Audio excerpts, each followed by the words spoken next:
Hey guys, Anthony 4B4 Diesel. I've got to answer a couple of questions, maybe more than a couple, in regards to suspension on Prados. Now, firstly, even before you watch this video, we have a playlist called Suspension Information.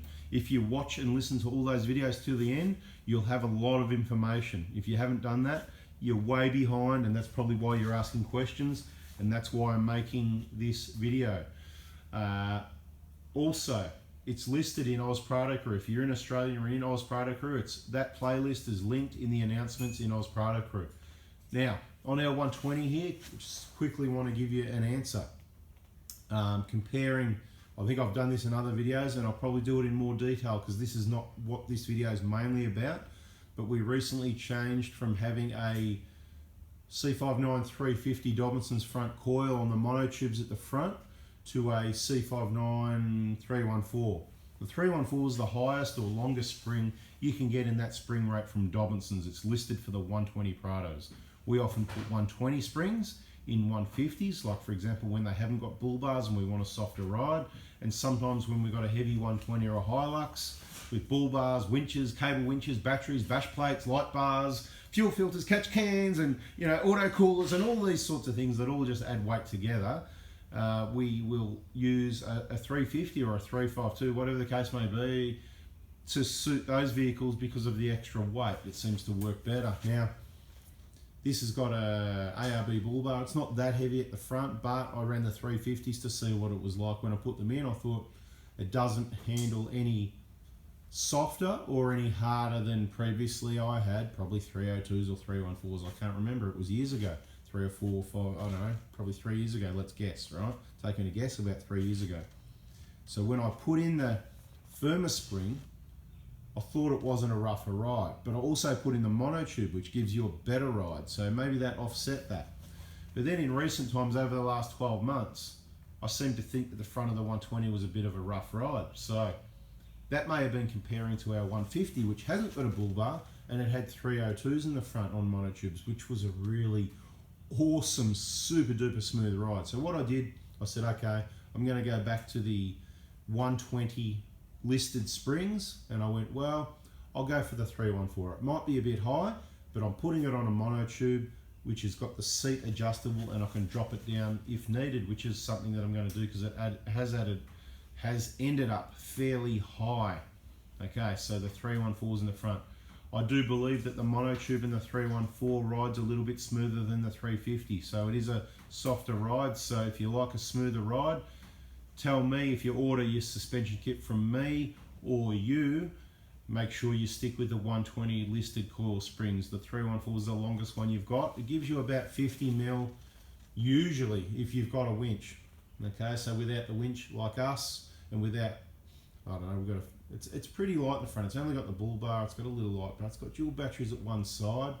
But I can tell you, looking at it, I can see around about 800 mil, close to 800 mil, which I prefer around the 785, 790, up to 800's all right. If you end up over 800 with any of your kits at the front, I suggest you get on the spanners and just drop that seat down, jack up the car, take the weight off the spring a little, and work out what's going on from watching our videos and adjust that spring seat down. We probably need to do another video doing that, and we will do that on this vehicle. There you go. Hey mate, we need to do a video dropping the springs down on the front of this Prado, right? Keep that in mind. Okay, so we're going to do that, but not in this video.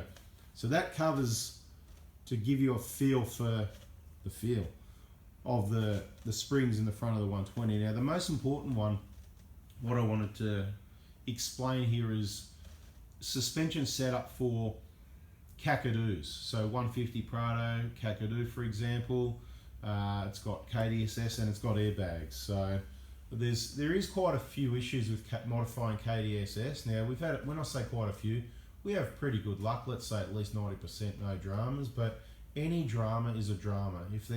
If I read people all over Facebook going, oh, I got a lift done and I got a land, this and that, that's dramas I don't want to be involved in. So you're right, I don't really want to get involved in doing lifts, much anything to do with Kdss or Kakadus and airbags and stuff. But for reliability, this is what I'd recommend. Now, Dobinson's do have a full kit with replacement airbags. Probably gets expensive, but that's what it is when you've got to change so many components.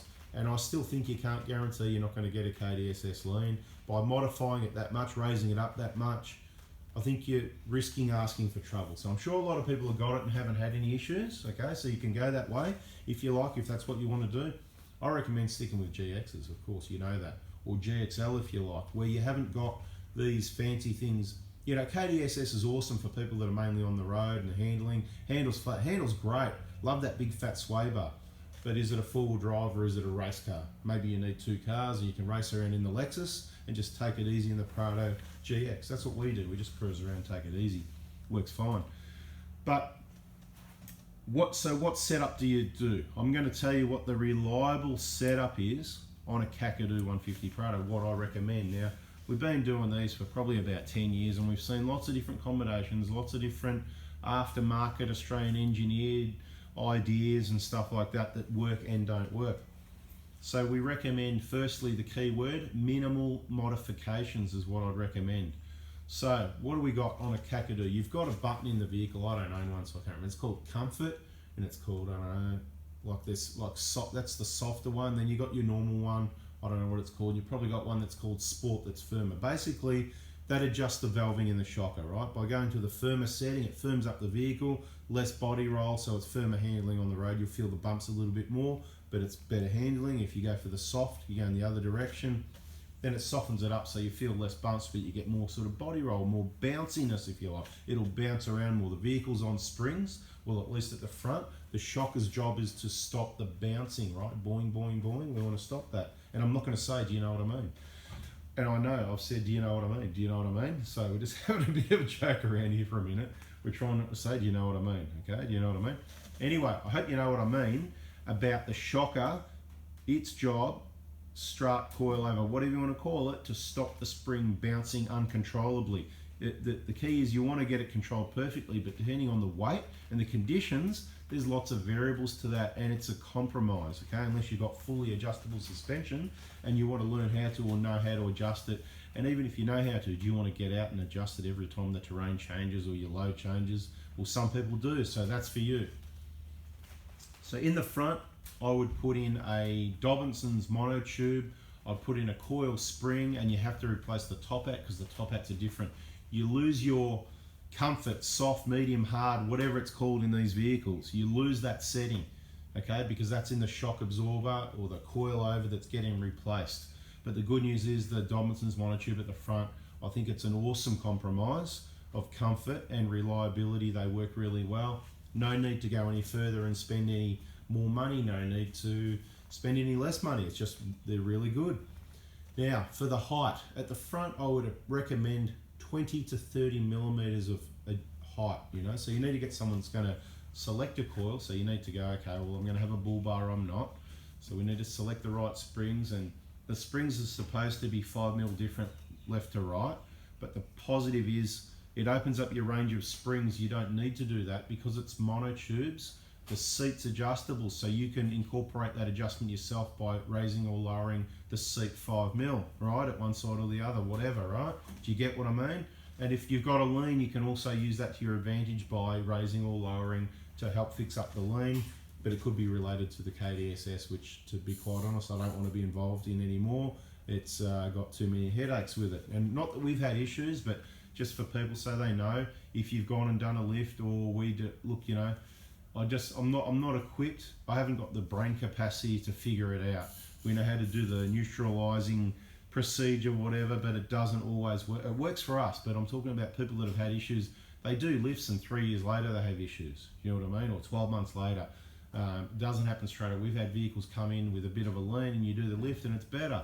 But then, so it's issues with the KDSS, technology problems we call it. That's why we try and avoid it. I've tried to say that, but the choice is yours. You can spend all that extra money for the headaches later if you like. Personal choice, absolutely.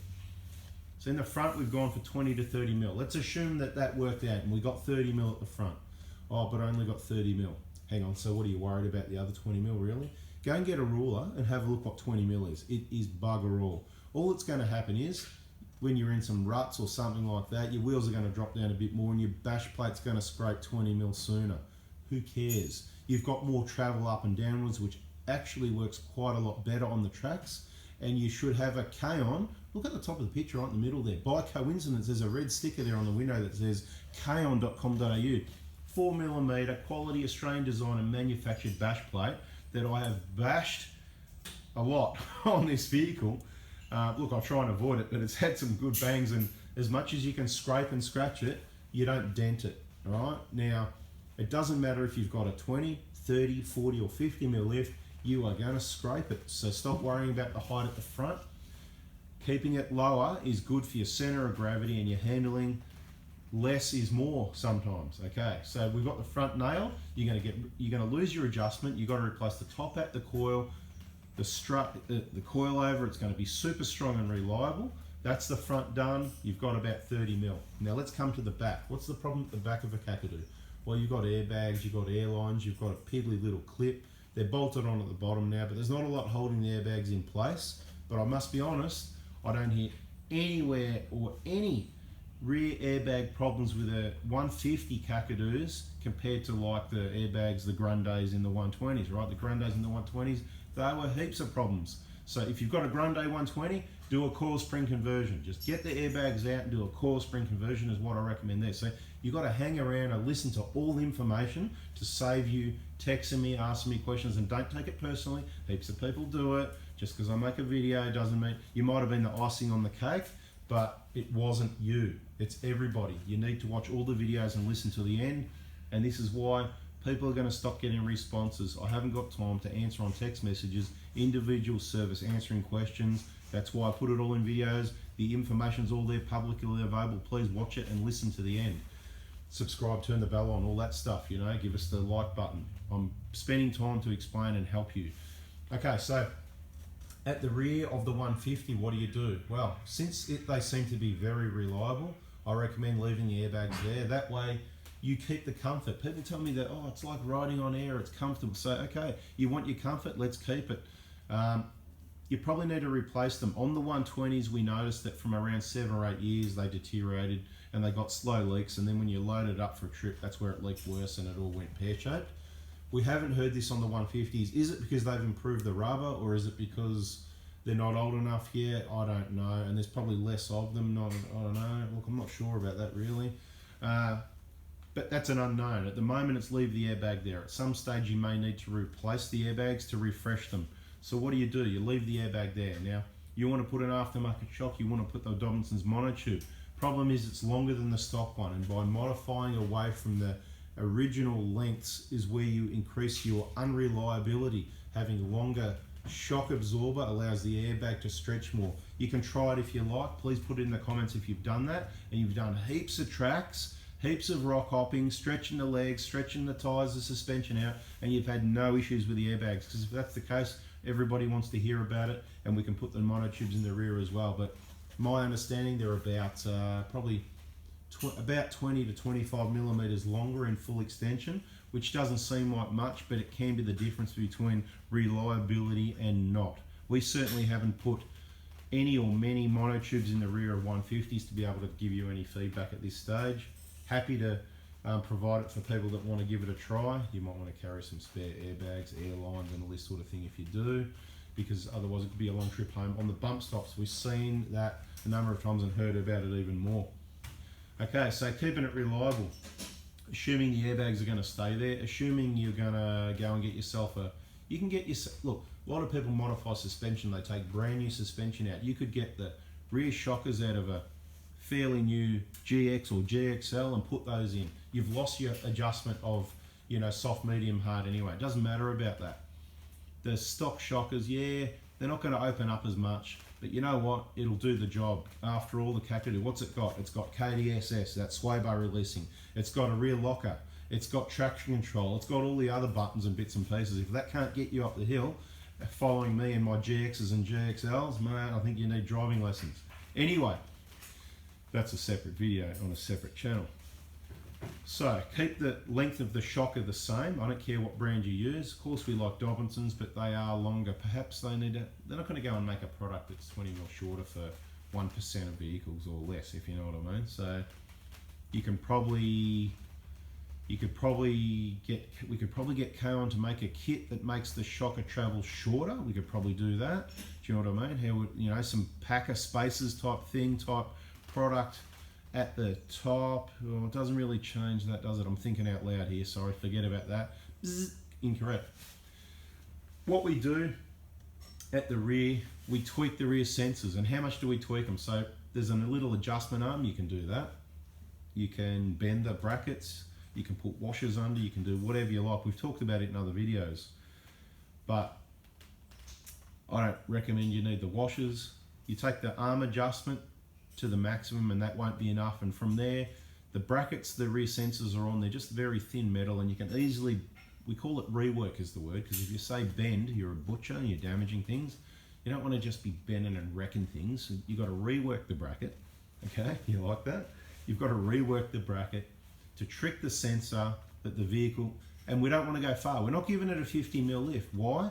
Well, think about it this way. On this vehicle here in front of us, the GXL comes out of factory with a rake of about 30mm difference. That is the front, let's say the front, up here, right? We measure from the bottom of the rim to the guard, by the way. We'll just add that in there. Compared to the rear, right, from the top of the yard there to the bottom of the rim. So we get an accurate measurement. We don't want to be guessing around, oh, around about the middle there somewhere, 5mm out will do. No, because there's no center mark there. It's too hard. You just measure to the bottom of the rim. Okay? That's how we do it for accuracy. 750 at the front, 780 at the rear, about 30mm difference. Same on the other vehicles, Kakadus, whatever. Now the difference is with the GX, GXL, whatever that hasn't got airbags and sensors, as you load up the rear, it goes down. The more you load behind the rear axle, it has a cantilever effect of lifting the front slightly, not much, but it can have an effect like that. Like if you put a heavy camper trailer on. Separate videos, watch all the other videos, but that's why it's really important to have the correct weight. Don't have 400 kilos on your tow bar and then hope to put airbags in and you're popping monos everywhere. It's a band-aid fix. It's not even a band-aid. It's hopeless. You need to get your tow ball weights correct, and it's maximum 10%, not it must be 10%. So keep that in mind. 50 kilos, 80 kilos, 150 kilos, you know, that's all you need depending on but that's a separate video. So we want to keep the modification to the rear minimal. So we're keeping it reliable. If you tweak the sensors so the rear goes up, let's say we ended up with 30mm at the front, that's what we said, and we give it 20mm at the rear, that means you've only changed your rake 10mm.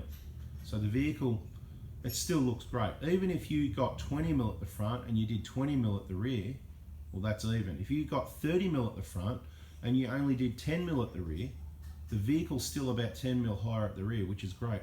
And it just doesn't matter in the airbag equipped vehicle, I mean the factory Kakadu, because of the sensors. As you load this vehicle and it goes down, well it doesn't go down. The sensors say we're down. And the compressor pumps and it puts air in. So it doesn't matter about having the rear of the vehicle higher than the front with the Kakadus. So you can even have them as far as leveled out. So you accidentally ended up with 40mm at the front. That's all right. Do 30 at the rear maybe, or just do 20 because we want to keep it as close as possible to reliability at the rear. Okay, so I hope you get my drift. I'm not going to say, do you know what I mean? I'm going to say, I hope you get my drift because I've explained it and people say explain things really clearly. So there's the airbags. There's hardly any modification at the rear. I recommend up to 20mm. So 20mm, a trick at the sensors at the rear. Standard length shockers at the rear. What, you don't like that? Well, you shouldn't have brought a Kakadu. We told you about it. I've been telling you this for 10 years. It's up to you if you found the information, read it, or listened, okay? Sell it. You can always change your mind. Sell it and get a GX. Value for money. Awesome touring vehicle. More space in the back. That's another video. I'm not going to go on about it. So we got it clear. You put the monotubes in the front. You select the right spring to get about 30mm. You can adjust the front spring seats to get more or less, even if, because springs, we've got limited selections, okay? Sometimes they change in increments of 10mm, which means 20mm at the wheel. We've explained that in other videos, what happens at the wheels double, what the adjustment is halfway along the arm, okay? So the spring's 10mm higher, then the height of the vehicle is going to be 20mm higher, okay? So, you know, you want to select it, you set the front up right first. You don't touch the rear till you've got the front right, okay? Then you bring the rear up a little bit till you go, you just want to see or measure that the rear's a little bit higher than the front. That's all you need. Level or a little bit higher. You don't need the 30mm. You don't need a 2-inch lift because you've already just got 20 mil we're going to add to the rear, and you've got a high button that still works. You haven't lost the airbags and the height adjustment. You've got the high button, it takes it up about 50 mil. So you've got a 3-inch lift at the rear, a diff lock, a Kdss sway bar. What? You're going up a hill, so that compresses more weight on it, compresses the rear, and it allows the front to lift a bit more, so you've actually got more clearance. Works really well, having less lift at the front and more at the rear for going up hills. Now, where you're going to have the only disadvantage you've got is when you're coming down hills, down steep hills, all the weight's on the front's compressed and it's bouncing, especially if you hit the brakes at the wrong time. Keep it slow before the bump. Don't hit the brakes on the bump because you're going to stop the vehicle, put more weight on the front. It's all just, you know, the people, I'm not going to say, do you know what I mean? Do you get my drift? This is the new saying in the videos. Do you get my drift? I hope you get my drift. I've explained it very clearly. For reliability, it's your choice what you do. I've explained it from my experience in the workshop and on the tracks. There's quite a bit of that, so you can take it or leave it. Thanks for watching the video. Please give us a thumbs up. This video may have been made for you and everybody else that missed the other ones. So not only do you watch this one, you need to watch all the other suspension information videos in that playlist. Thanks guys, subscribe, bell on, I'm out of here. Hope you understand. See ya. Kakadu lovers!